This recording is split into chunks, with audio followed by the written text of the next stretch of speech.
This is David at Argent Imagination, making jewelry since 1966. This is episode 28, and I'm going to be showing you a technique called pick soldering. This project, I'm going to make some hoop earrings, and I'll be doing a technique called the 3-wire twist. I use a 2-speed cordless drill to twist my wires. Just remember, pull on it to keep the wires straight.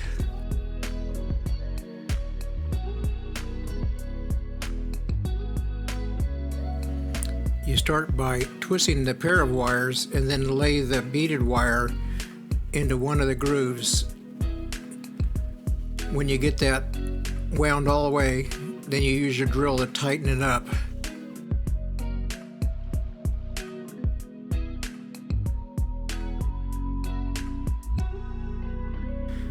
This is the wrong way to twist the wires. Use both hands. I'm trying to hold my camera and use my left to twist the wires.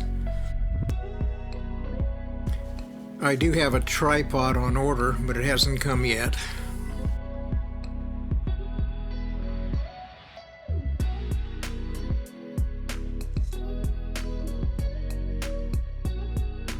The secret to success is to keep everything real clean. Even your hands, wash them and wash your metal before you start.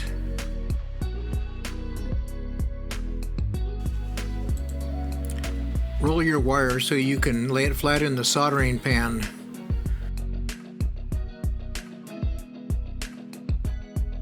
I'm applying a combination fire scale preventer and flux. This is a mixture of boric acid and denatured alcohol.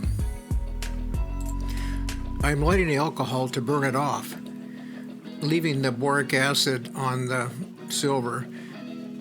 You heat it a second time to glaze it. It'll turn to boric glass, protecting it from oxidation.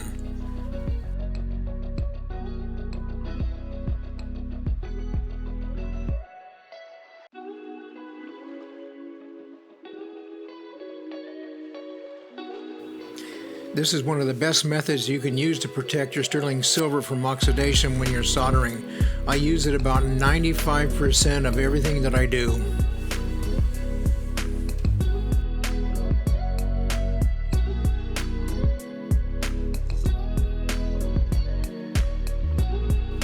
For this project, I'm going to be using hard solder in wire form. I run it through my rolling mill to make it flat, and then I clip it into little pieces I call medallions. I space out the little medallions of solder on my charcoal block so I can pick them up with my solder pick. I bend all of the wire solder on the ends to make it easier for identification. This is the pick soldering technique, where you heat the little medallions of silver and you pick them up with your solder pick. Then you take them over to your piece you're soldering and you place them, and controlling the temperature so that they stick to the piece. This technique is all about a steady hand and really good temperature control. I'm heating the twisted wire so it'll accept that little ball of solder. You don't want to overheat it. You don't want that ball of solder to flow. You want it just to stick. You need to place all your little pieces of silver where they go before you try to melt them to flow. For the best control of the solder and the best results, I always do this in 3 separate steps. 1 is just to get the balls to stay where I want them. 2 is to get them to flow a little bit. Then I go back afterwards and I apply an even heat to get the whole surface of the metal shiny so that it redistribute all of the solder evenly through the piece.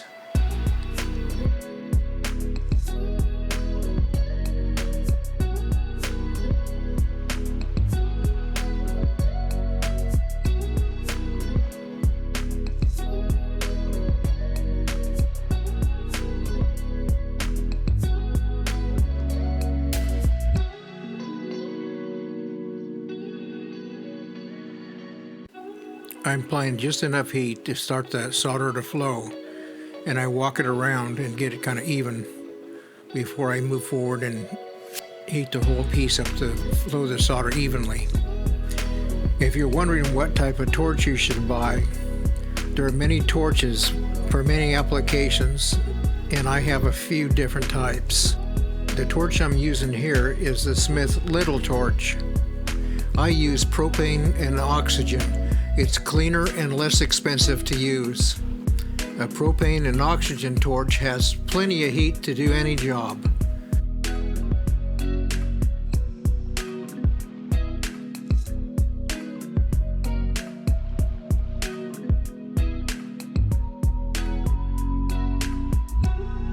Before you make a decision of what you want to buy, check that there is no restrictions on compressed gases where you want to use them.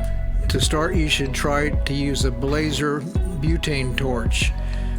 The Blazer GT8000 Big Shot butane torch is an excellent choice for a first torch. A Blazer torch can do pretty nice work with a lot of practice. Many artists use them because of the restrictions where they have to work.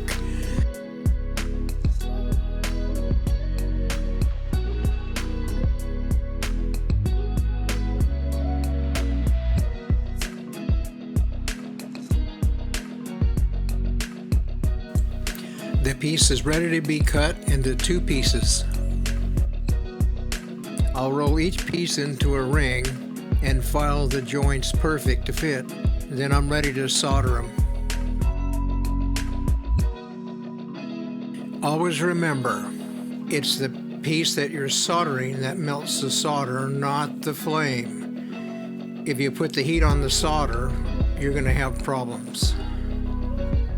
Apply your heat to both sides of a joint. The solder will always flow to the heat. If it's not even, the solder will flow to one side of the joint and won't join. The trick to a perfect solder joint is have it clean, a perfect fit, the proper flux and application, and the control of your heat.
I put jump rings on both of the earrings.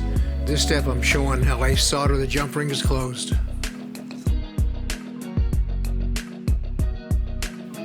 The next step is to put both pieces into the pickle to remove all the flux. Then I'll clean them up and buff them. They'll be ready to go.